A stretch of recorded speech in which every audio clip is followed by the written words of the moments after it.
Yo, yo, yo, welcome back to Commentary Gamer, your one-stop shop for video game news and soon-to-be video game reviews. And today we have, what I think is a very nice, very good article. Here we are with ScreenRant. Assassin's Creed Mirage admits everything AC has been doing wrong. This is the article we've been waiting for, ladies and gentlemen. This is the news that every Assassin's Creed fan has been hoping for. And let's just hope they live up to the hype. Let's get into this article. Assassin's Creed Mirage, the next title arriving in Ubisoft's popular Assassin's Creed franchise, seems like as clear a sign as any that the publisher is aware of the series' direction has yielded mixed results. Holy crap. It's almost like for 15 years your players have been telling you this. It is almost like, has it been 15 years? It's at least been 10 years. It's almost like for the last decade, your fans have been telling you, yes, Assassin's Creed is going in the wrong direction. But let's read on. As Assassin's Creed has evolved over the years, more and more gameplay and narrative elements have gone in directions that fans have mixed opinions about.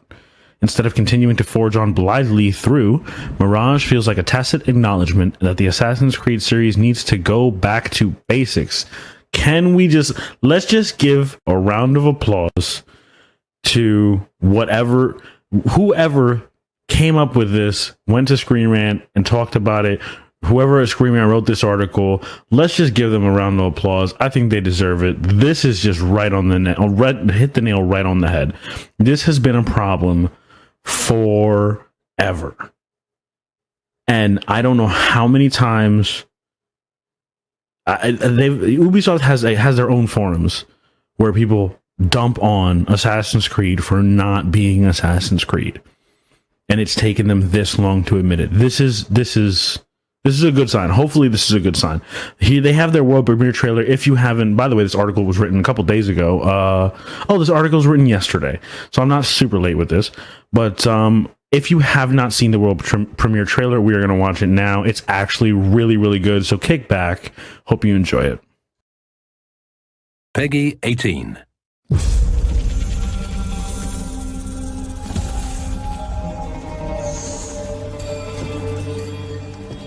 Basim Ebneshal, are you ready to give up who you once thought you were? I am.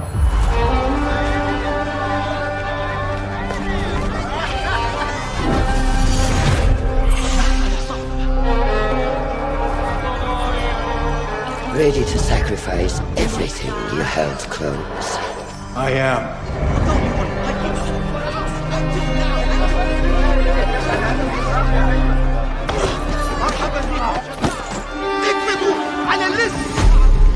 Are you ready to leave your life behind and walk the path of shadows?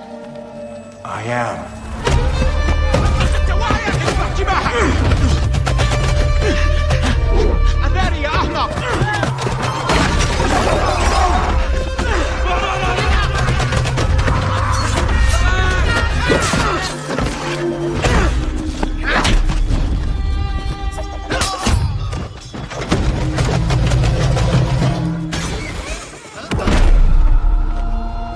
Then out of the dark, you will come into the light.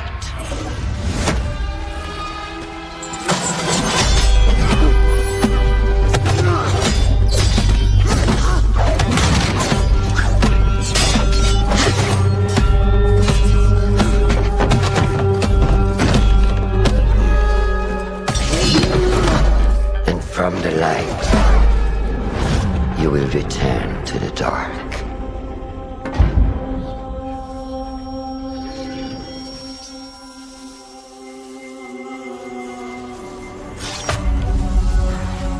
Never forget the tenets you have sworn to uphold.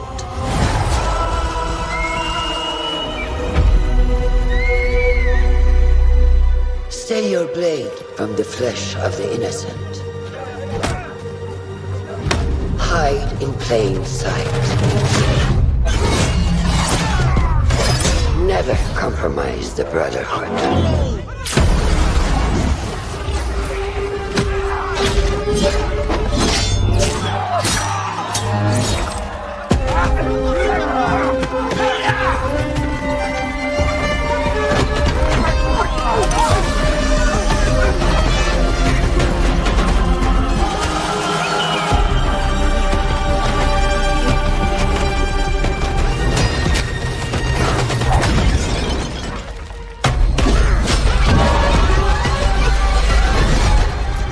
From this day forward, you are a hidden one.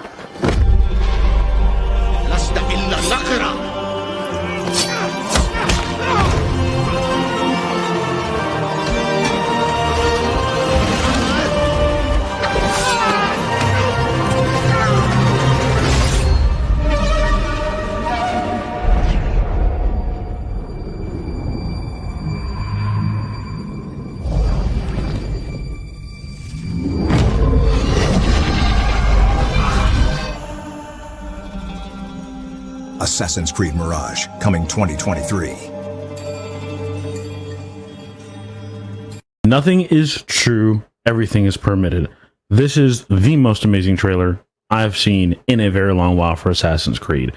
Unpopular opinion maybe, I love the Ezio trilogy, but this is what Assassin's Creed 2 should have been. It should have been a continuation, and I think this is going to take place in Baghdad, I believe. But still, like, it should have been a continuation, a direct continuation after Assassin's Creed 1.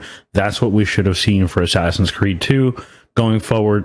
I love the Ezio trilogy, but the Ezio trilogy, the end of the Ezio trilogy is where they fell off, because what they did was they started to backpedal into Assassin's Creed 1 to tie it all up in a nice little bow. And then they had Assassin's Creed 3, which I really did like, but it really did not tie anything together with the original story.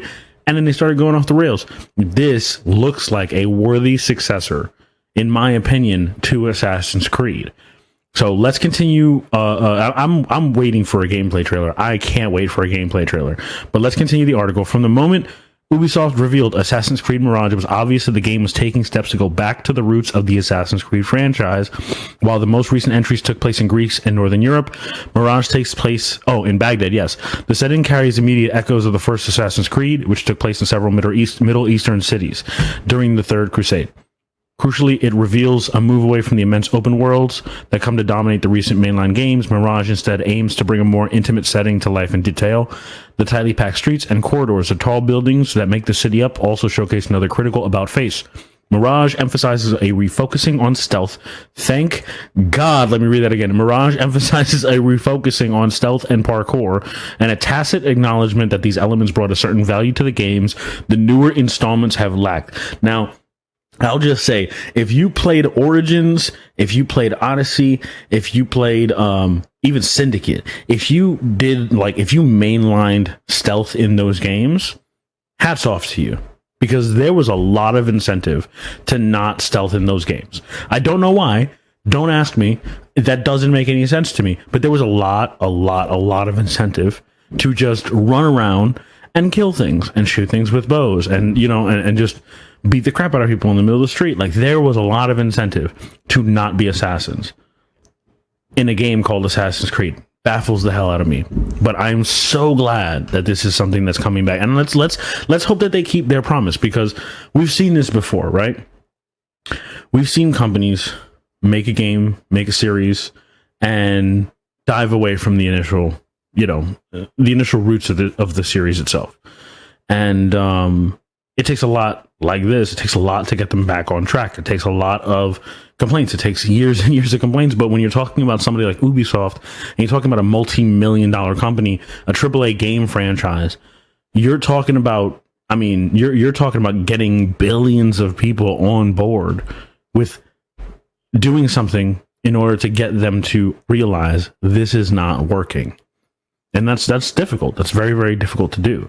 And I'm not talking about a boycott or anything like that. Getting people to flood Ubisoft and tell them we don't like this, or at the very least, we don't like the direction we see you going, or getting people to listen to commentators that are going, yeah, Assassin's Creed is going in a terrible, terrible direction. It's hard to get all these people to on the same page. And, hopefully they do this the way people want, the way the fans want them to do this. Because I've been in Assassin's Creed. I know everybody I know who's ever played Assassin's Creed has played every single Assassin's Creed, with the exception of like the spin-off ones that weren't like the ones like Ubisoft Montreal did. What was it? There was one in China, there was one in Russia, there was one in New Orleans, and those were like, okay, those were all right. Those were fun. It's a nice little distraction. Those were fun while Origins was in development. But after that, let's get serious, you know? And we never did get serious. We never really got serious. We got Origins, the prequel, which was really, really nice.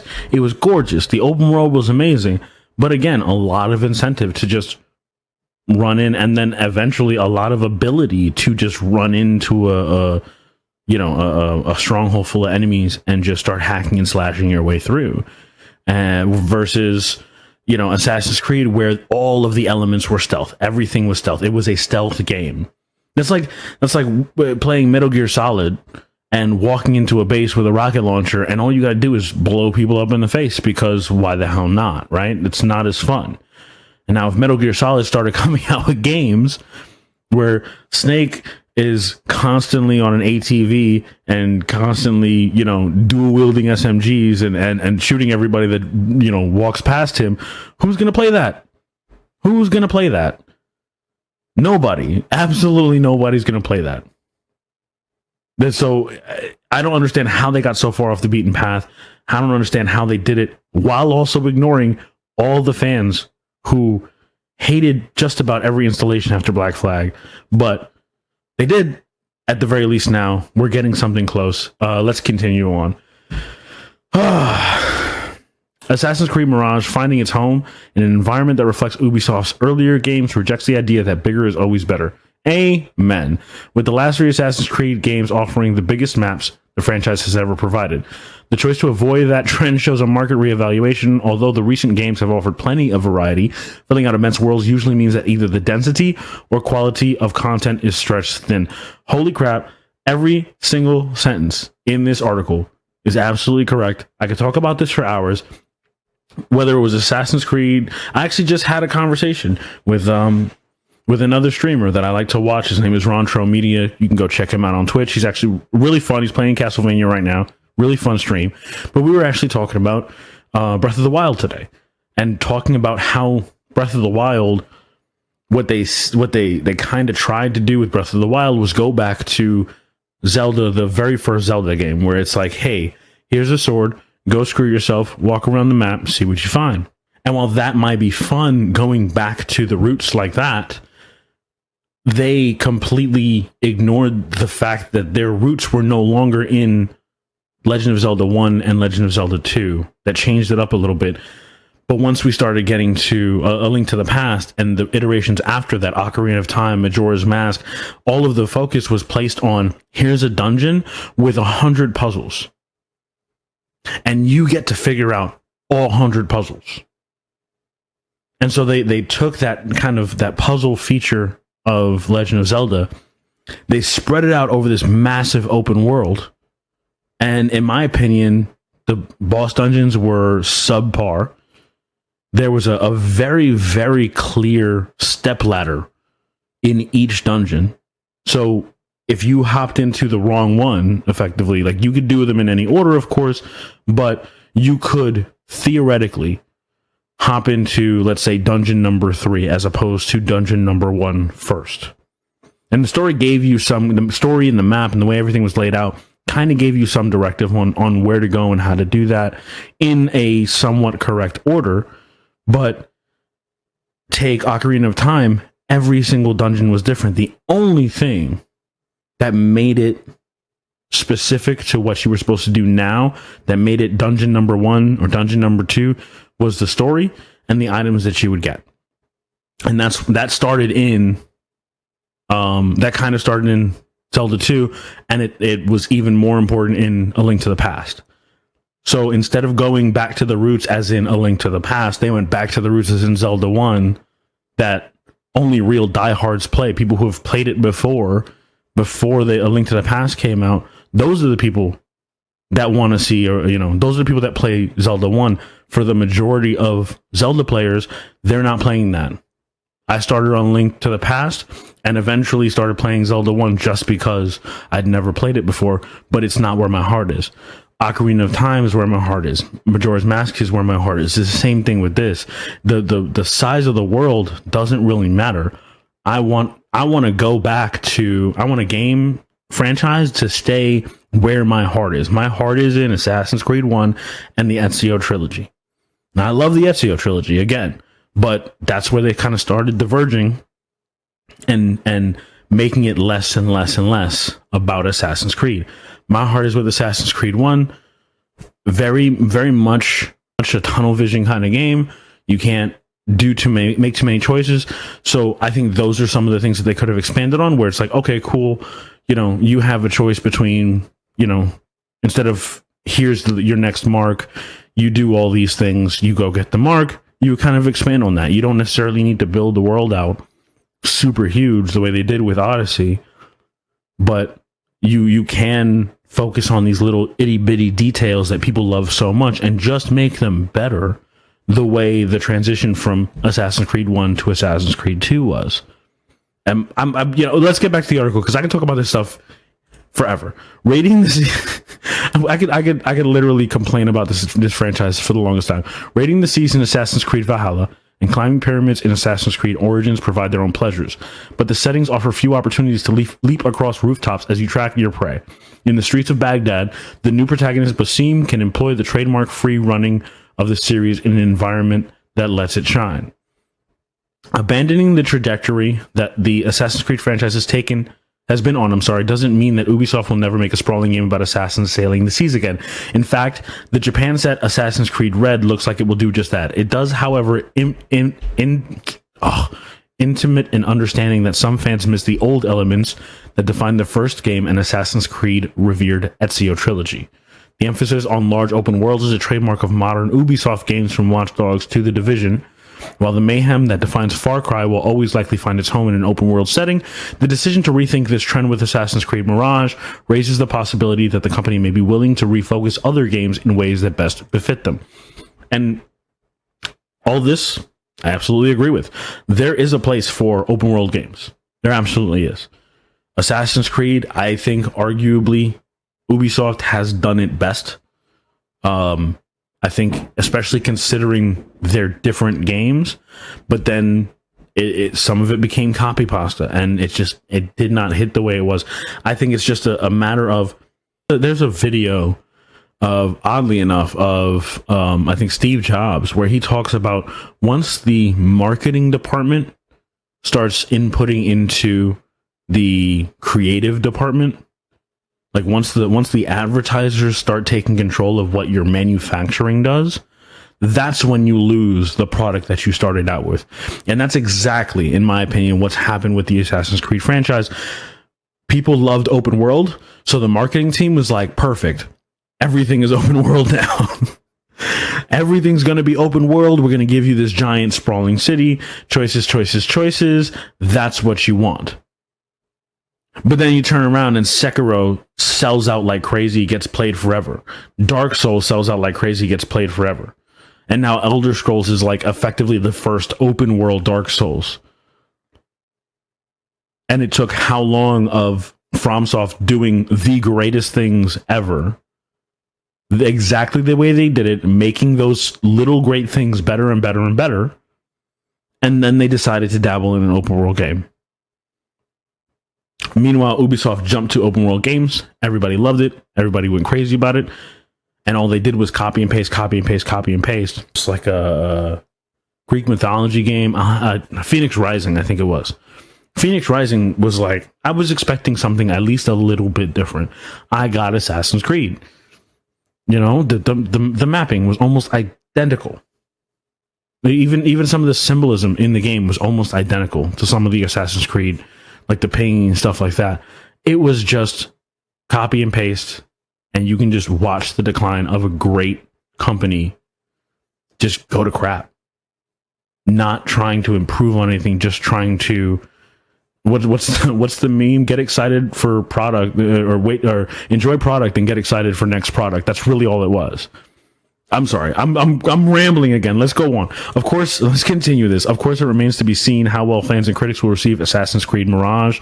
The ultimate success of the game depends on how well Ubisoft can recapture the highlights of the classic Assassin's Creed gameplay experience and how much players enjoy Basim's story. It's possible, however, the game can make a real mark. If Assassin's Creed Mirage can stick the landing, It will prove that Ubisoft's decision to acknowledge its mistakes and go back to the basics is just what the Assassin's Creed franchise needed.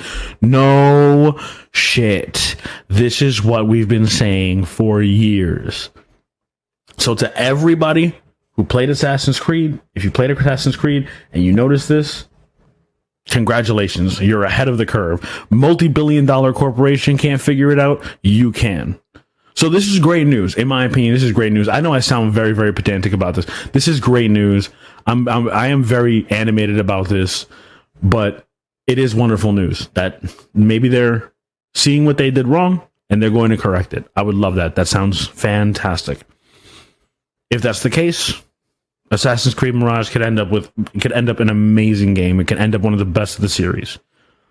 If not, if this is all just smoke and mirrors, if this is all just a visual of what we want to see, and then the gameplay turns out to be Valhalla all over again, and I didn't like Valhalla as much as I liked Origins or Odyssey even. I didn't even like Odyssey as much as I liked Origins, but I liked Odyssey better than I liked Valhalla. If this turns out to be Valhalla clone, and just in Baghdad, like a recognizable scene, people are going to hate it.